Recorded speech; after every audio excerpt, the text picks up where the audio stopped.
If you did a little math considering the current emperor's age and his mother's age, you arrived at a most unsettling number.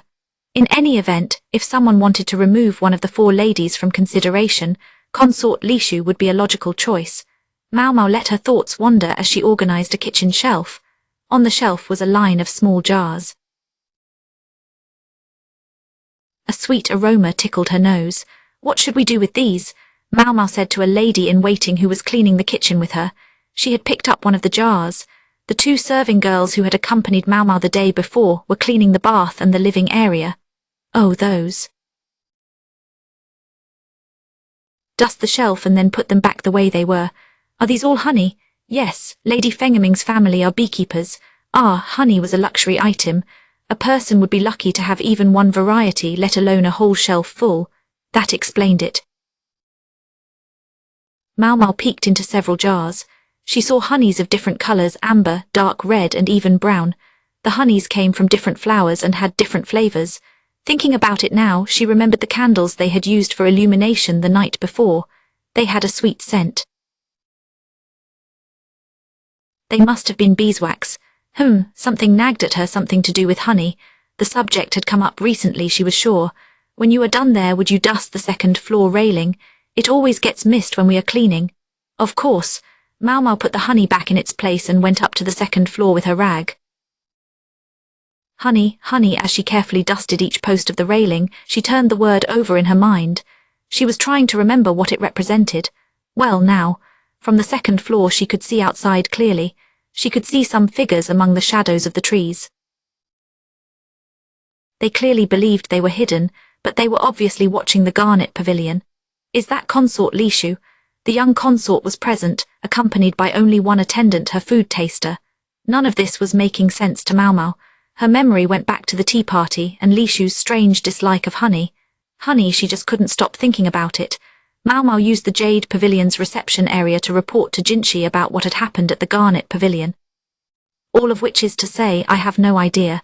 She admitted that what she didn't know, she didn't know. Maomao refused to underestimate herself. However, she also wouldn't oversell her abilities. She was perfectly frank with the gorgeous eunuch. She told him everything she had come up with after 3 days in the Garnet Pavilion. Jinchi reclined on a chaise longue, looking elegant as he sipped fragrant tea from another land. It had a sweet aroma. The concoction involved lemons and honey. I see. Yes, of course, indeed, sir. Maomao was just as happy that the gorgeous eunuch appeared a little less sparkly lately. However, it seemed to her that his tone had grown somewhat glib. Perhaps the sweetness had gone from his voice. He gave the impression of a young man, almost a boy. Maomao did not know what he wanted from her. She was always and ever nothing more than an ordinary apothecary.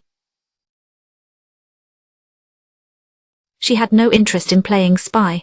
Let's try a different question then. Hypothetically, if someone were communicating with outside parties by some special means, who do you suppose that would be? Again with the roundabout interrogation. I wish he would just say what he means. Maomao did not like to speak without proof. She had always been taught not to work based on assumptions. Now she closed her eyes and let out a deep breath. If she could not calm herself a little, she might just look at the entrancing young man as if he were a flattened toad. Gaeshan was, as ever, silently urging restraint with his eyes. He said, "This is purely a possibility, but if there were such a person, I think it would perhaps be Lady Fengeming, the chief lady-in-waiting. Do you have any proof?" She had a bandage wrapped around her left arm. I walked in while she was changing it once and caught a glimpse of some burns. Maomao had previously dealt with an incident involving writing strips impregnated with various chemicals.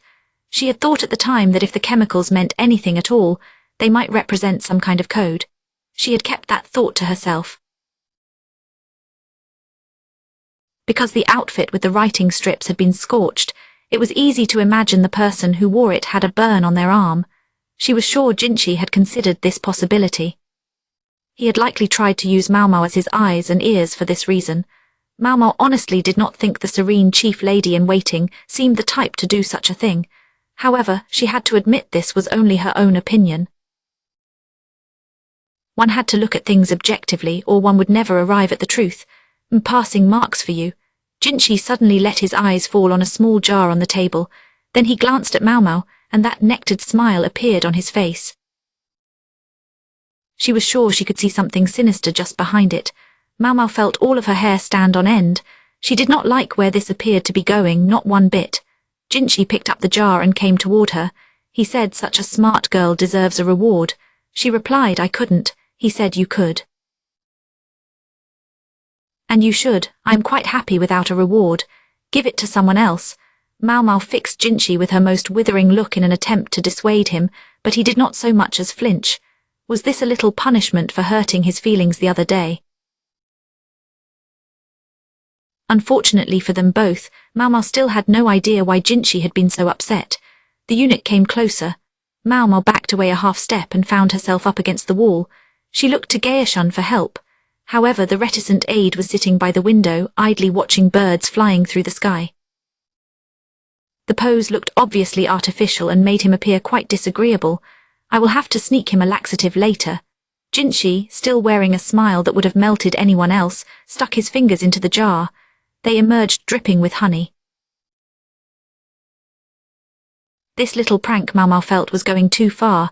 "Don't you like sweet things? I prefer spicy flavors. But you can stomach them, can't you?" Jinshi showed no sign of relenting. His fingers crept toward Maomao's mouth. This must be how he always comported himself, she thought. But beauty did not give you license to do whatever you wanted. The eunuch was studying Maomao's piercing glare with a look of rapture. "That's right. I forgot he is one of those types." She tried giving him a crushing look as if he were a small brown rat, but it was having the opposite effect she wanted. Should she take this as an order and simply let him stuff the honey in her mouth? Or should she try to salvage what remained of her pride by finding some way to escape? She thought if it were at least wolfsbane honey, she could live with it. Honey from a poisonous flower would at least have the virtue of being, well, poisonous. Suddenly, something came together in Maomao's mind. She wanted to take a moment and explore the threads of her thought. However, with the pervert about to put his hand into her mouth, she could not think anything at all. Just as his fingers were about to touch her lips, she heard a voice. "What are you doing to my attendant?" It was Consort Gyukayu, standing there and looking very displeased. Hongyang was with her, her head in her hands. Chapter 28 Honey, Part 2. I think Master Jinshi's joke went a little too far, but it was just a bit of mischief. Perhaps you might find it in your heart to forgive him. Gaoshun was showing Maomao to the Diamond Pavilion, where Consort Lishu lived. His master had already been roundly excoriated at the Jade Pavilion for the incident. "Very well. If you will lick it off in the future, Master Gaoshun, I do not foresee any problems." Lick It Gaoshun looked conflicted. His proclivities seemed quite modest. He had no inclination to lick anything off the hands of another man, not even Jinshi. "If you take my point, then that is enough." Maomao, lips pursed, proceeded ahead at a brisk trot. The man was an unrepentant pervert. He had such a pretty face, but such a repugnant personality. Maomao was sure he had entrapped countless others with the same trick. Shameless was the only word for it. If he hadn't been so important, she would have seriously considered kicking him between the legs. She felt a little better thinking you could not kick something that wasn't there. Eventually they arrived at the Diamond Pavilion. It was a brand new building planted with auspicious Nanshan bamboo. Consort Lishu greeted them, wearing a cherry pink outfit. Her hair was held back by a hair stick decorated with flower ornaments. Maomao thought this girlish ensemble suited her better than the elaborate get-up from the garden party. Once Consort Gyukayu had gotten involved, Maomao requested an audience with Consort Lishu. She hoped to get closure about something that had been nagging at her.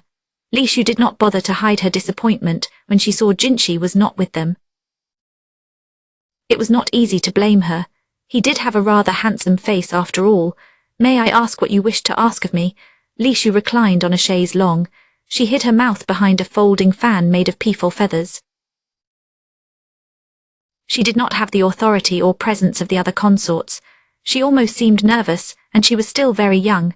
She was beautiful, as people called her the lovely princess, but she had not yet fully become a woman. She was even flatter than Maomao, who was as scrawny as a chicken. Two ladies in waiting stood behind the consort, looking rather apathetic. Li Shu first regarded the unfamiliar freckled woman with annoyance. Then she looked closer and seemed to realize Maomao was one of the ladies in waiting who had been at the garden party. Her eyes widened and her disposition seemed to improve a little. "Do you dislike honey, ma'am?" It would have been just as well for Maomao to start with some pleasantries or idle chatter. However, it would have been tiresome, so she dispensed with them. Li Shu's eyes widened even further.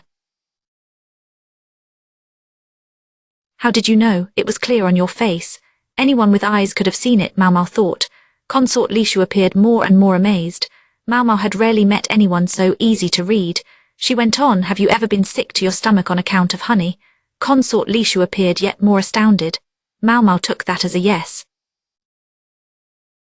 It is not uncommon for a person who has experienced food poisoning to become averse to the food that caused it. This time Li Shu shook her head. That is not it. She does not remember it. She was only a baby at the time. As an infant, Li Shu had nearly died because of some honey. She found it hard to eat now. Throughout her entire life, her nursemaids and ladies in waiting had told her to avoid it. "Listen, you little tart," a woman said nastily. "How dare you march in here and start interrogating Lady Li Shu? Maomao thought you are one to talk." The woman had been at the tea party. She was one of those who hadn't made the slightest attempt to aid her honey-hating mistress.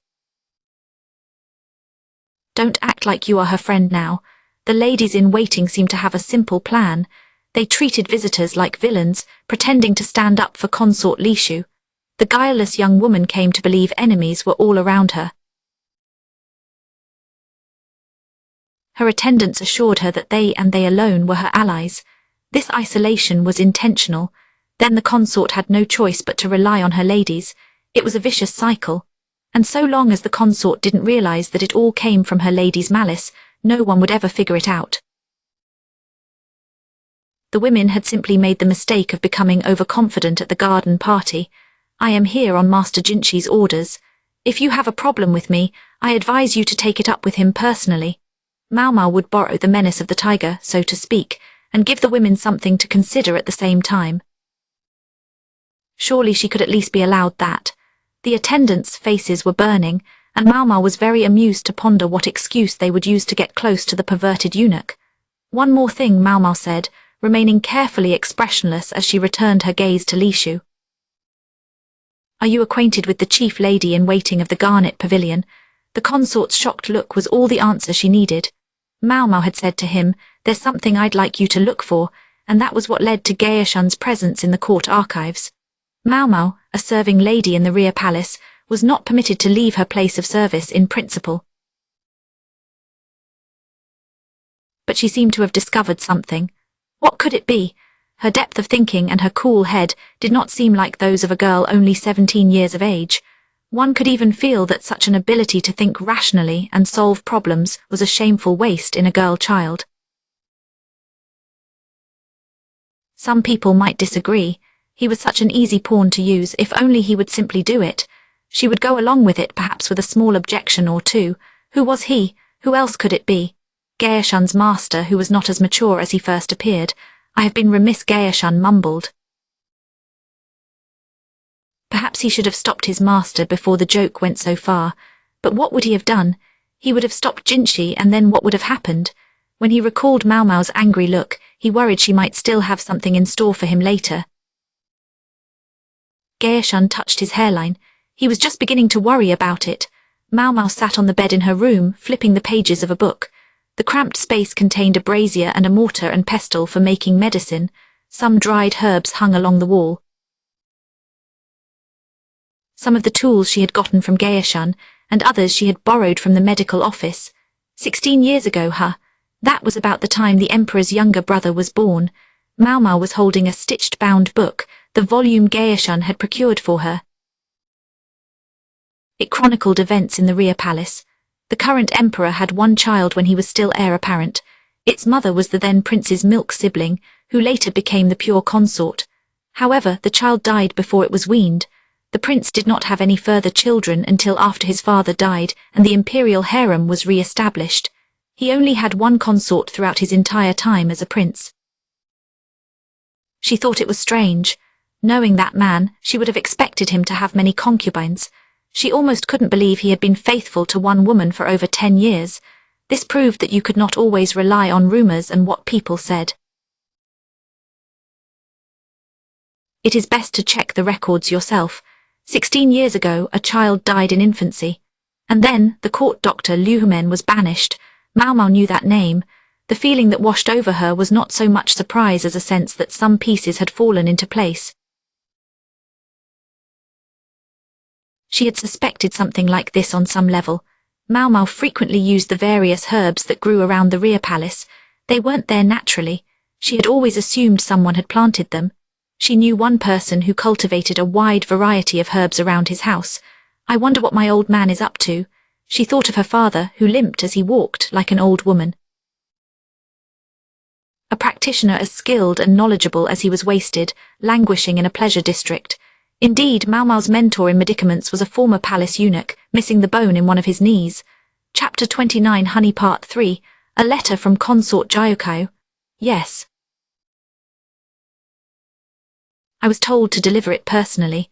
I'm afraid Lady Arju is attending tea right now. Fengeming, Arju's pudgy chief lady-in-waiting, regarded Maomao apologetically. Maomao opened the small wooden box she was carrying. Normally it might have contained a slip of paper, but this one held a small jar. Within the jar was a single red trumpet of a flower.